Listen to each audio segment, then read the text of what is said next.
Hoje vamos tratar dos crimes contra a honra. Vale dizer, os crimes de calúnia, difamação e injúria. A honra se divide em duas categorias. Honra objetiva, que é o sentimento que as outras pessoas têm acerca dos atributos físicos, morais ou intelectuais de alguém. É aquilo que os outros pensam de você. A calúnia e a difamação atingem a honra objetiva. Esses delitos só se consumam quando terceiras pessoas tomam conhecimento da ofensa feita contra a vítima. Já a honra subjetiva é o sentimento que cada pessoa nutre acerca dos seus próprios atributos. A injúria ofende a honra subjetiva e se consuma quando a própria vítima toma conhecimento da ofensa.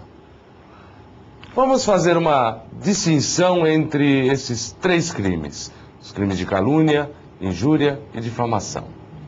Na calúnia, imputa-se um fato. Esse fato deve ser definido como crime e a imputação deve ser falsa. Já na difamação, imputa-se também um fato, como ocorre na calúnia. Esse fato deve ser ofensivo à reputação da vítima, não necessitando ser crime, como na calúnia. Não há necessidade de ser falso, podendo até ser verdadeiro, diferentemente do que ocorre com a calúnia. Na injúria, não se imputa fato. O agente apenas faz uma afirmação. Atribui-se uma qualidade negativa, a qual pode até ser verdadeira. Esta deve ser ofensiva à dignidade ou decoro.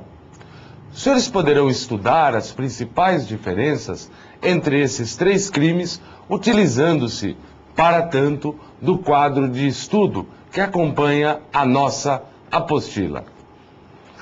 Estudemos mais detalhadamente cada crime.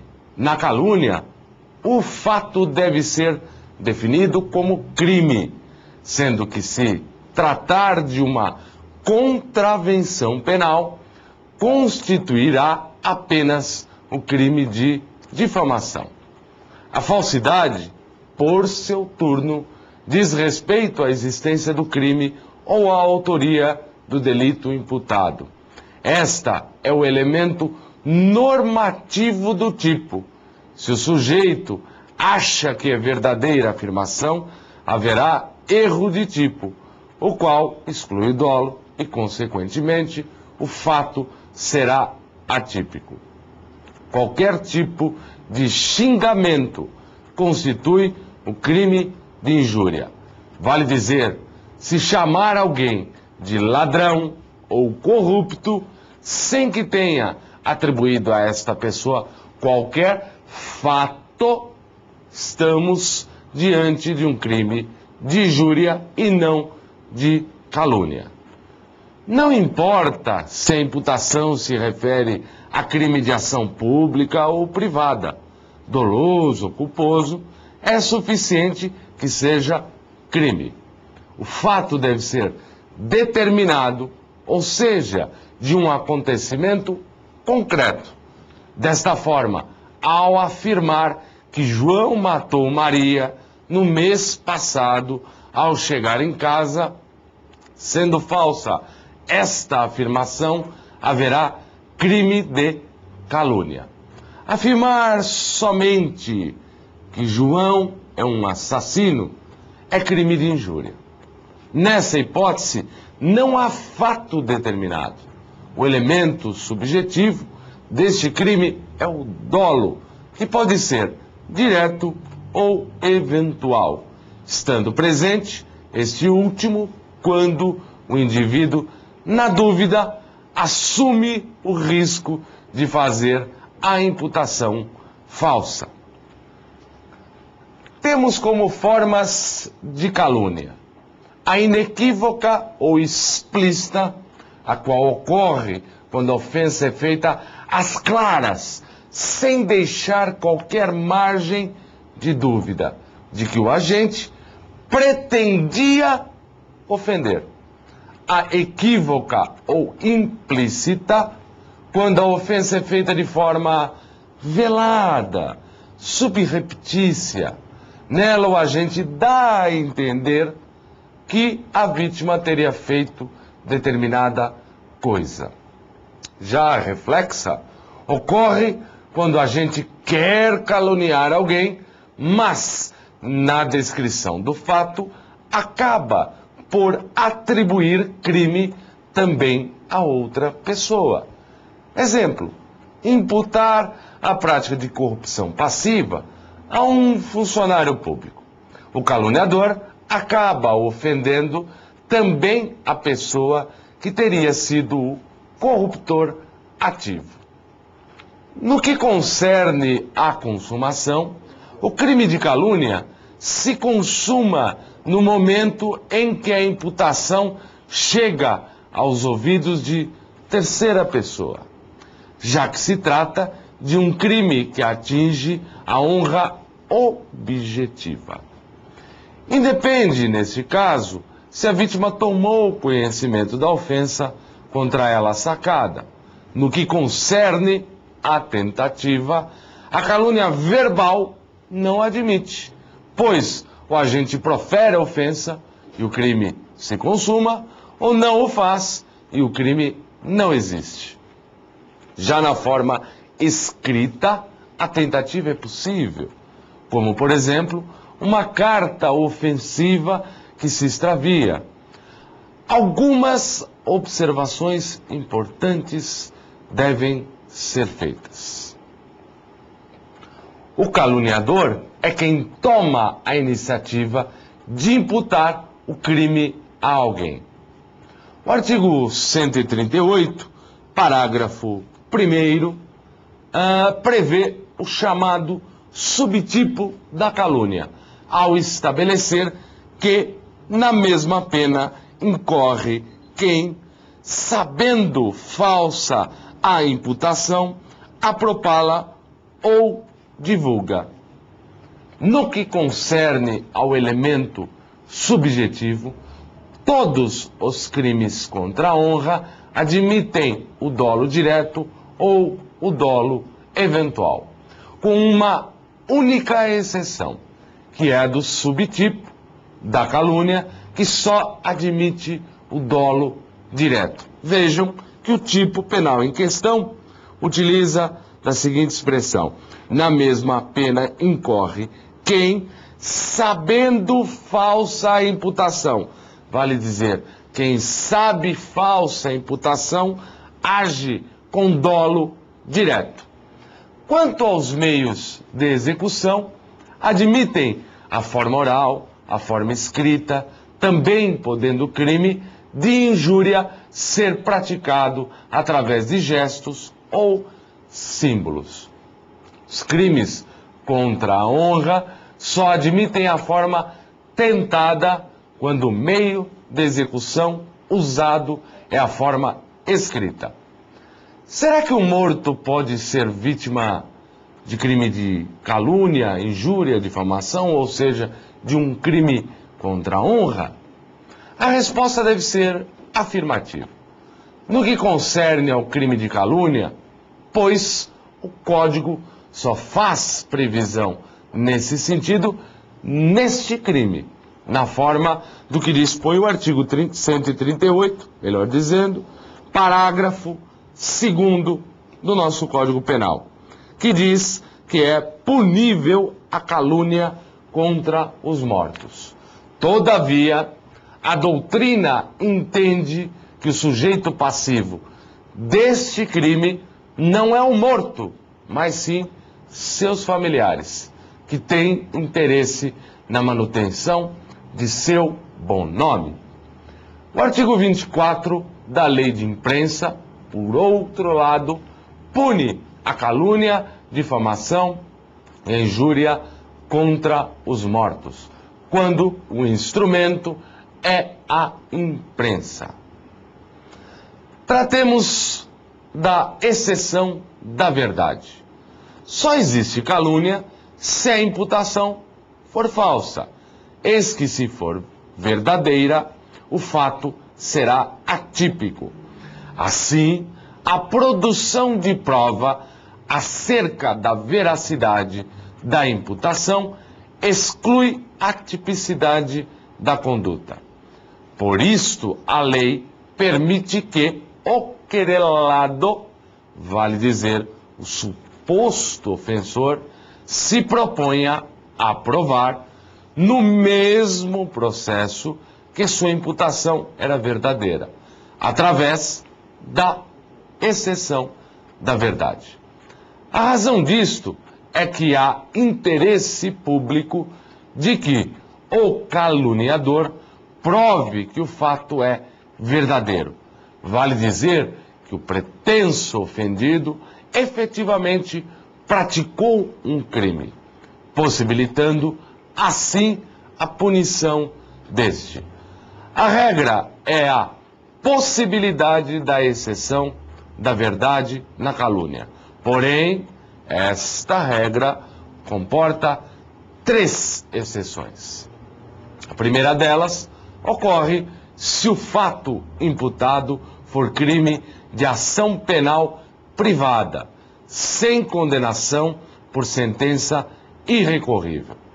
Na ação penal privada, o processo somente pode ser iniciado pela vítima, cabendo a decisão sobre a conveniência e a oportunidade a esta, ou, na sua falta, aos seus sucessores, não sendo, evidentemente, caso de ação penal personalíssima, conforme estudado por nós quando tratamos da ação penal. Desta forma, se o autor da imputação quiser vir a juízo propor a exceção da verdade, sem que haja condenação, estará passando por cima da vontade da vítima e discutindo em juízo assunto que ela quis evitar. Por esta razão, não é permitida a exceção neste caso. A segunda exceção é o caso do fato ser imputado a qualquer das pessoas indicadas no inciso 1 do artigo 141. Vale dizer, do presidente da República ou chefe de governo estrangeiro. A terceira exceção é se o crime imputado, embora de ação pública, o acusado tenha sido absolvido por sentença transitada em julgado, seja de ação pública ou privada, havendo absolvição por sentença transitada em julgado, não cabe exceção da verdade, já que não é possível a revisão pro societate. Há entendimentos, contudo, no sentido de que qualquer vedação à exceção da verdade, que, na realidade, constitui meio de defesa no processo crime contra a honra, feriria o princípio da ampla defesa, de modo que poderiam estas exceções à regra serem tidas como inconstitucionais. Vamos estudar agora a diferença entre a calúnia e a denunciação caluniosa, ou seja, o artigo 339 do Código Penal. Na calúnia, o agente visa atingir apenas a honra da vítima, imputando-lhe falsamente um crime. Já na denunciação caluniosa, o agente dá causa a uma investigação policial ou um processo judicial contra alguém, imputando-lhe crime ou contravenção de que sabe inocente. A denunciação caluniosa não admite o dolo eventual. Estudemos agora, então, o crime de difamação. É um crime que atenta contra a honra objetiva, pressupondo a imputação de um fato determinado, passível de arranhar a reputação da vítima, ou seja, o seu bom nome, o bom conceito que ela goza entre os seus pares. Exemplo, dizer que Tício foi trabalhar embriagado na semana passada, a imputação de fato definido como contravenção penal caracteriza o crime de difamação, já que, para a calúnia, é exigível que o fato seja crime.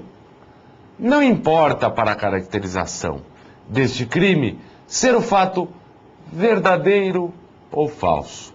Assim, se o fato é verdadeiro, mas ofensivo à reputação da vítima, está caracterizado o crime em questão. A intenção do legislador é evitar que as pessoas façam comentários desabonadores de outras pessoas, ainda que verdadeiros. Evidente, procura-se evitar a chamada fofoca. O sujeito ativo e passivo do crime de difamação é qualquer pessoa. A consumação deste crime ocorre quando terceiro fica sabendo da imputação. A tentativa somente é possível na forma escrita.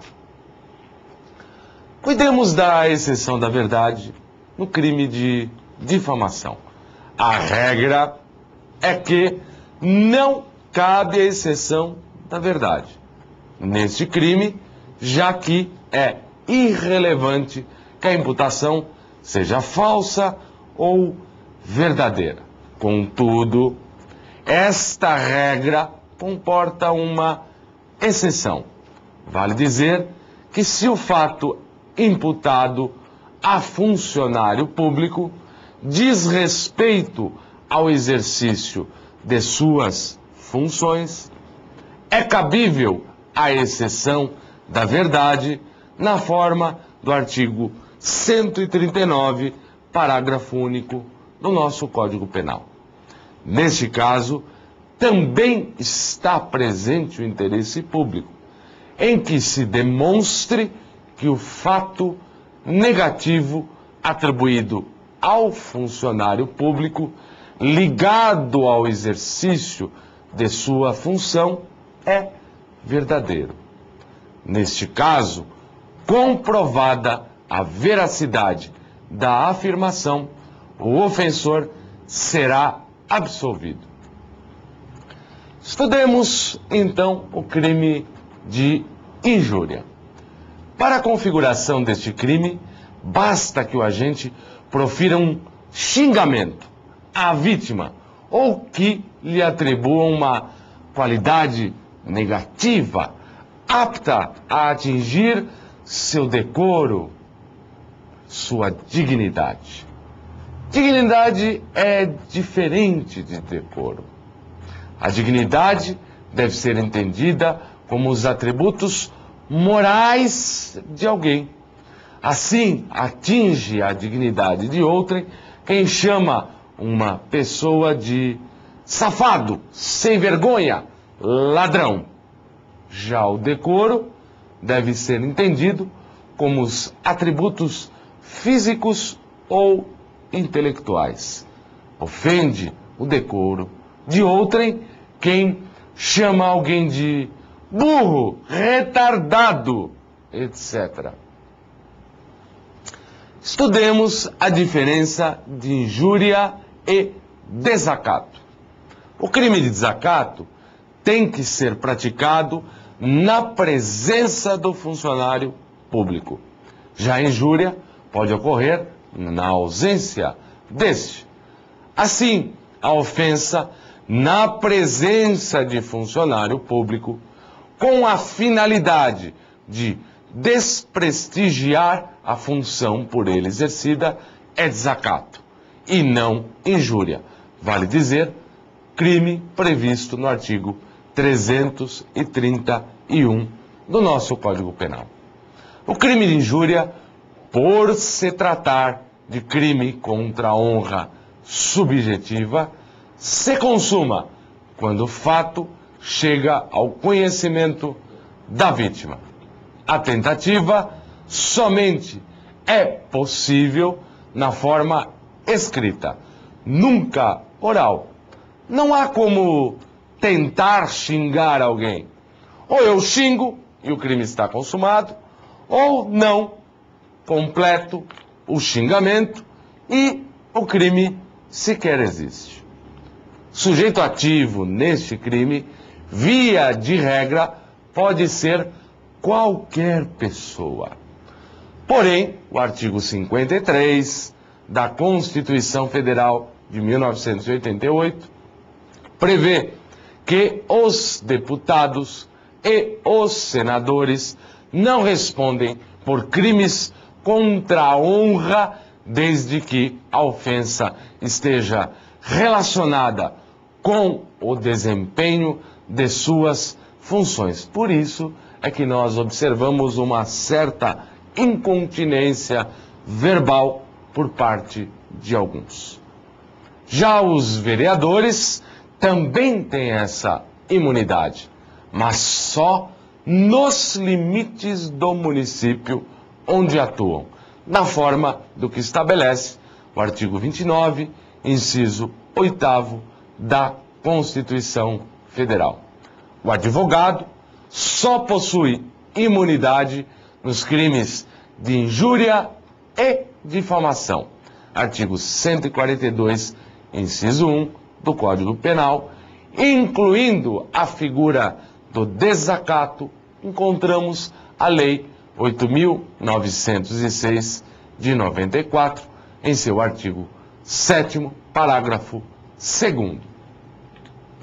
Sujeito passivo deste crime pode ser qualquer pessoa.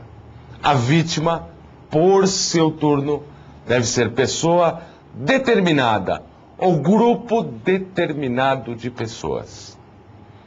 Tratemos agora do perdão judicial, o qual é previsto exclusivamente no crime de injúria, na forma do artigo 140, parágrafo 1º do Código Penal. Há duas hipóteses previstas em lei. A primeira delas, quando o ofendido, de forma direta e reprovável, provocou a ofensa. A palavra diretamente implica que as partes devam estar presentes, ou seja, face a face. A palavra reprovável é elemento normativo do tipo. A segunda hipótese de perdão judicial ocorre no caso de retorção imediata, consistente em outra injúria. Retorção significa revide, ou seja, tão logo é ofendido, a vítima também ofende o agente. A injúria real, por seu turno, é prevista no artigo 140, parágrafo 2º do nosso Código Penal. Esta consiste em uma ofensa praticada através de uma pequena agressão, ou seja, consistente em violência ou vias de fato, que por sua natureza ou meio empregado sejam consideradas ofensivas ou aviltantes. Sempre pressupõe o dolo de ofender. Se da violência empregada resultar lesão corporal, as penas serão somadas, mesmo que a lesão seja leve, por expressa determinação legal.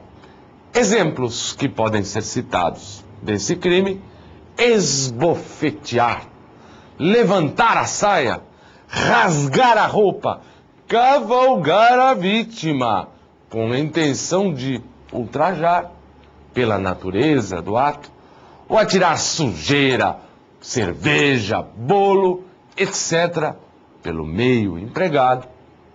A injúria qualificada, por seu turno, encontra-se prevista no artigo 140, parágrafo 3º do Código Penal.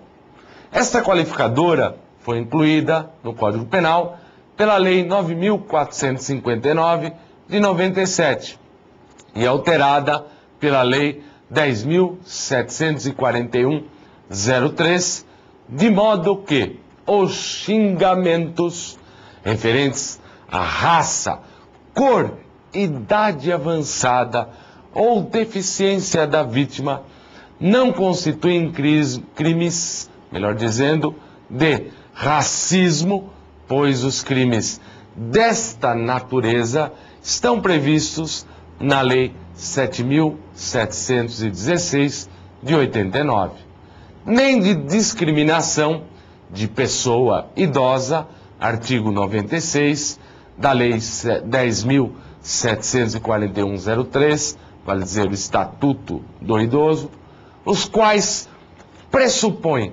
sempre uma espécie de segregação, isto é importante, uma espécie de segregação em função da raça, da cor ou idade avançada, como, por exemplo, a proibição de fazer matrícula em uma escola, de entrar em um estabelecimento comercial, de se tornar sócio de um clube, etc.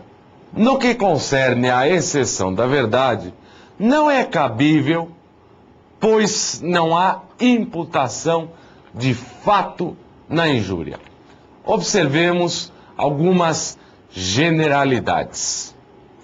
A pessoa tida como desonrada pode ser vítima do crime contra a honra? É evidente que uma nova ofensa sempre pode aumentar a desonra da vítima. Portanto, a resposta é sim, pode ser vítima de crime contra a honra. O doente mental e o menor de idade podem ser vítimas de crime contra a honra? A resposta é sim. Podem, pois na calúnia é possível que a elas sejam imputados fatos definidos como crime.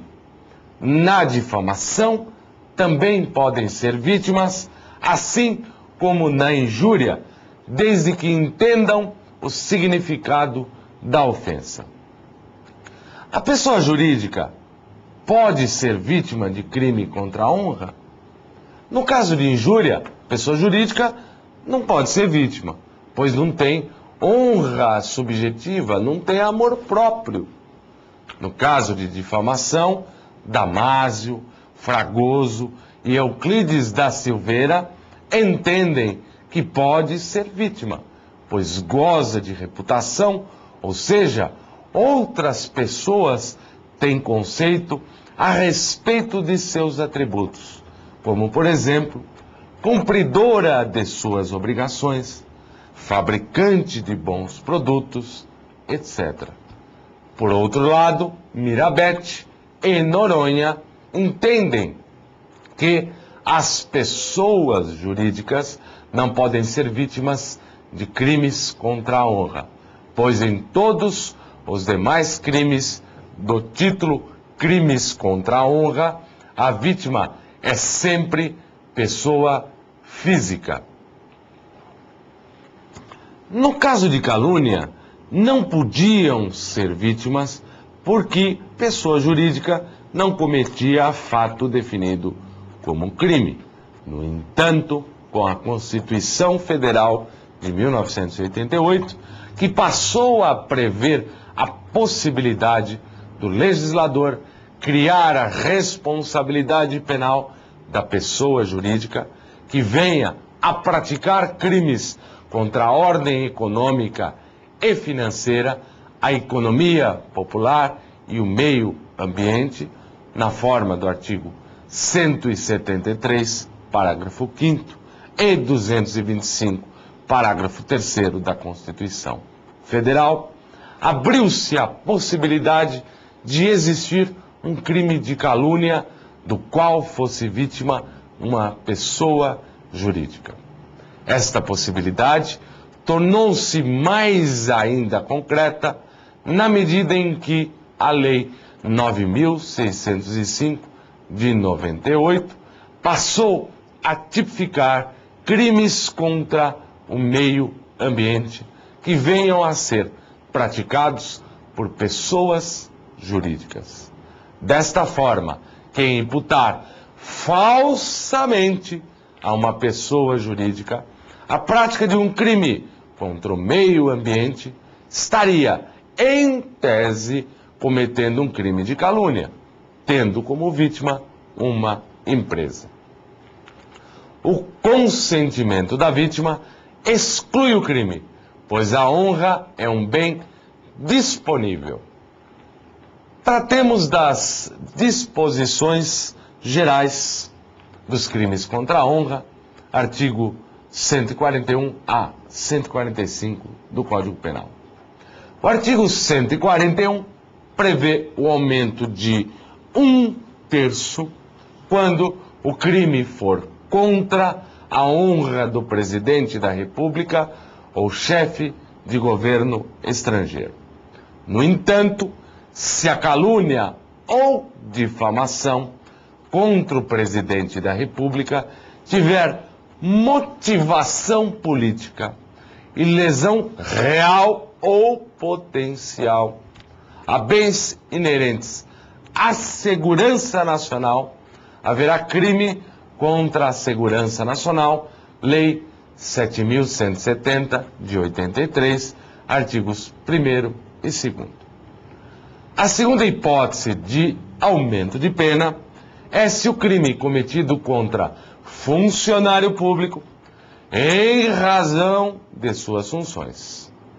Deve haver nexo de causalidade entre a ofensa e a função pública, mesmo que seja fora do serviço, mas que se refira ao exercício das funções. Haverá o aumento de pena. Mesmo que a vítima esteja de folga, mas o crime é praticado por razões de sua função, enseja este aumento. Se a pessoa já estava exonerada ou aposentada quando da ofensa, não é cabível o aumento, porque a vítima não era mais funcionário. A terceira hipótese ocorre quando o crime é praticado perante várias pessoas. A vítima, de pronto, já está ofendida. O número de pessoas são no mínimo de 3, não se incluindo os autores, as vítimas e nem aqueles que não podem entender o que foi falado. Quando a lei se refere a 2 pessoas ou a 4, o faz expressamente. A quarta hipótese de aumento de pena consiste no fato do crime ter sido praticado por meio que facilite a divulgação. Não é a imprensa, pode ser autos falantes, microfone, panfletos, etc. A quinta hipótese de aumento ocorre quando o crime é praticado contra a pessoa maior de 60 anos ou portadora de deficiência, exceto no caso de injúria, pois nesse caso temos previsão específica, vale dizer, o artigo 140, parágrafo 3º do Código Penal. Na forma do parágrafo único do artigo 141 do nosso Código Penal, se a ofensa é cometida mediante paga ou promessa de recompensa, a pena é aplicada em dobro. Nesta hipótese, aplica-se a pena dobrada tanto aquele que pagou como o que recebeu.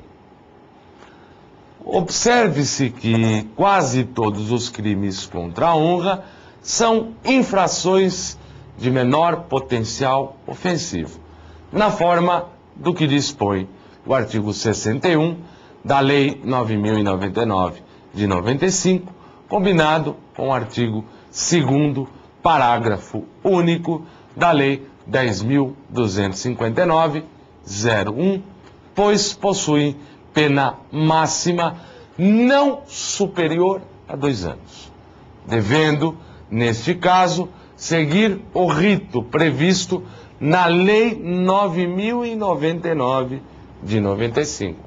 Vale dizer, deve ser lavrado termo circunstanciado, o qual será encaminhado ao Juizado Especial Criminal, realizando-se neste a audiência preliminar, onde deverá ser tentada a composição dos danos civis, a qual acarreta a renúncia tácita ao direito de queixa ou de representação, na forma do artigo 74, parágrafo único, da Lei 9.099 de 95.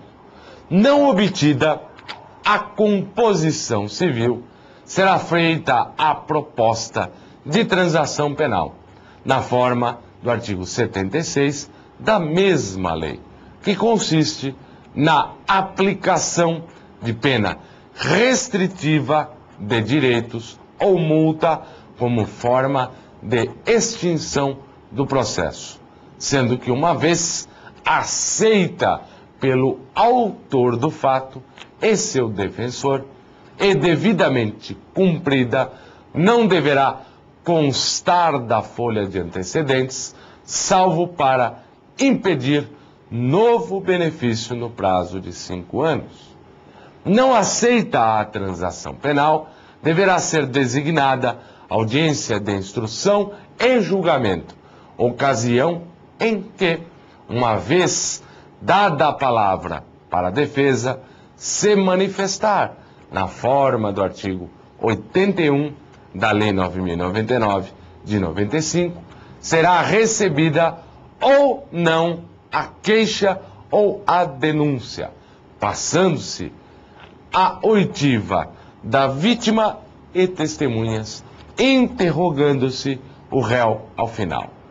Encerrada a instrução, as partes se manifestam em debates orais e o juiz profere a sentença.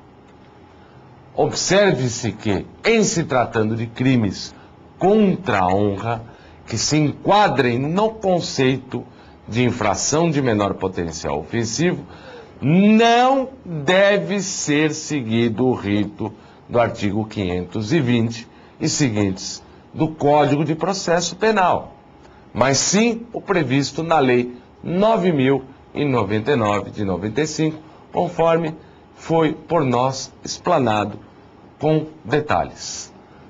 O crime de calúnia, por exemplo, possui pena máxima de 2 anos, de modo que a infração de menor potencial ofensivo, contudo, se for combinado com qualquer das causas de aumento de pena previstas no artigo 141 do Código Penal, sua pena máxima ultrapassa o limite de 2 anos, de modo que não será mais infração de menor potencial ofensivo, sujeitando-se à sistemática do Código de Processo Penal, vale dizer, ao procedimento previsto no artigo 520 e seguintes. O mesmo se diga em relação ao crime de injúria previsto no artigo 140, parágrafo 3º, cuja pena máxima é de 3 anos. A calúnia, se cometida pela imprensa, não é crime de menor potencial ofensivo, na forma do artigo 20 da Lei 5.250 de 67. aplicando-se-lhe as disposições processuais contidas nesse diploma legislativo. Já a difamação e a injúria cometidas pela imprensa, artigos 21 e 22 da Lei 5.250/67, são infrações de menor potencial ofensivo, sujeitando-se ao procedimento previsto na Lei 9.099 de 95. Da sentença proferida pelo juiz do Juizado Especial Criminal, cabe recurso para o colégio recursal e não para o tribunal. Tratemos agora das hipóteses de exclusão de ilicitude previstas no artigo 142 do Código Penal. Estas estão relacionadas com os crimes de injúria, difamação, estando excluído o crime de calúnia. A primeira hipótese é a prevista no inciso 1, quando a ofensa é feita em juízo, na discussão da causa, pela parte ou seu procurador. O artigo 7º, parágrafo 2º do Estatuto da OAB, todavia estabelece que o advogado é imune em relação à injúria e difamação quando no exercício de sua atividade profissional em juízo ou fora dele. Lei 8.906 de 94. Pelo artigo 142, inciso 1, só há imunidade quando a ofensa é feita em juízo, em qualquer tipo de ação, enquanto para o advogado pode ser em juízo ou fora dele. Por que fora dele? Exemplo disso é a comissão parlamentar de inquérito, inquérito policial, etc., para garantir o efetivo exercício da função de advogado. Para o advogado, não é necessário que esteja no desempenho da causa, bastando que esteja no desempenho regular de suas funções. A imunidade atinge tanto as ofensas orais como as escritas. A imunidade à ofensa atinge a qualquer pessoa. Há, entretanto, entendimento que se a ofensa for contra o juiz da causa ou representante do Ministério Público, atuando como custos legis, haverá o crime. O fundamento é que são autoridades que atuam com imparcialidade. É necessário que exista nexo entre a ofensa e a discussão da causa, de modo que a ofensa gratuita não está acobertada pelo dispositivo. A segunda hipótese está prevista no inciso 2, na opinião desfavorável da crítica artística, literária ou científica, salvo quando é evidente a intenção de ofender. Se a ofensa for feita por intermédio de imprensa, veículo normalmente utilizado pelos críticos, aplica-se o disposto no artigo 27, inciso 1, da Lei 5.250/67. No inciso 3, é imune a difamação o conceito desfavorável emitido por funcionário público em informação prestada no desempenho de suas funções. Esta é uma hipótese especial de estrito cumprimento do dever legal. Nos termos do parágrafo único, nas hipóteses dos incisos 1 e 3, responde pelo crime quem dá publicidade à ofensa. Evidente, quem dá publicidade a estas ofensas, não estando acobertado pela excludente em questão, responderá pelo crime. Tratemos da retratação conforme prevista no artigo 143 do Código Penal. Dispõe o artigo 143 do Código Penal que o querelado que antes da sentença se retrata cabalmente da calúnia ou da difamação, fica isento de pena. Retratar-se significa retirar o que foi dito, assumir que errou.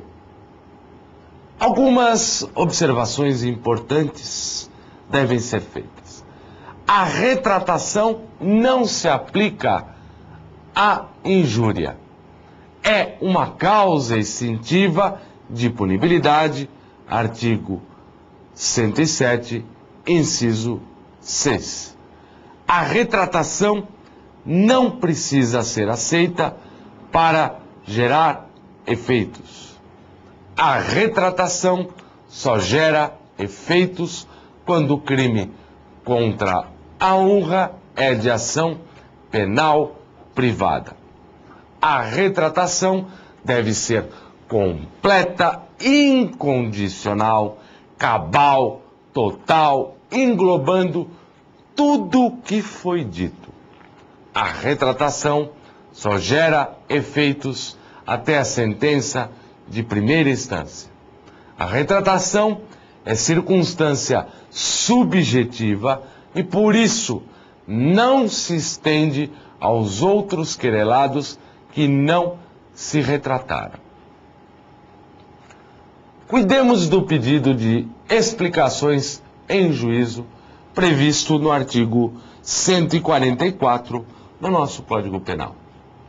Aquele que se sente ofendido de forma não explícita pode ingressar em juízo com pedido de explicações na forma do artigo 144 do Código Penal. Com ou sem resposta, o juiz devolve o procedimento ao ofendido. O juiz não julga este pedido, não interrompe este pedido o prazo decadencial e o mesmo previne o juízo. O pedido de explicações é feito pela vítima e não pelo Ministério Público, mesmo no caso de ação pública. Trata-se de medida facultativa. Deve obrigatoriamente ser prévio à queixa-crime.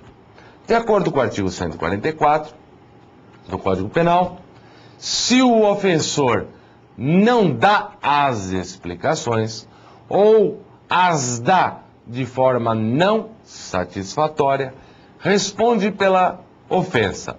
Ou seja, o juiz deve levar em conta este aspecto quando for receber a denúncia ou queixa.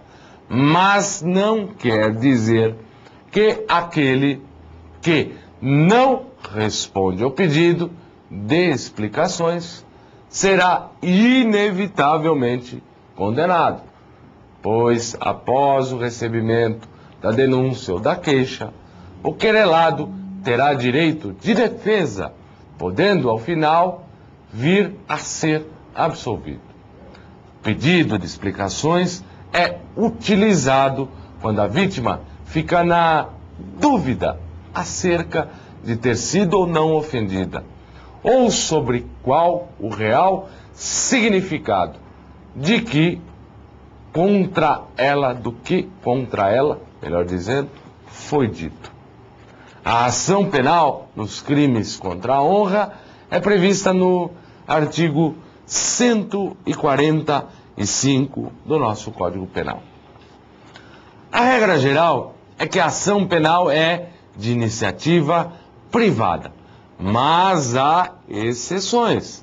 Ou seja, se a vítima for presidente da República ou chefe de governo estrangeiro, a ação é pública condicionada à requisição do ministro da Justiça.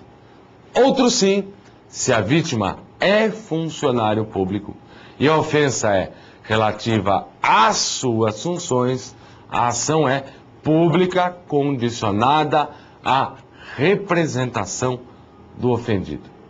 Na injúria real, a ação será pública condicionada se a vítima sofrer lesões leves.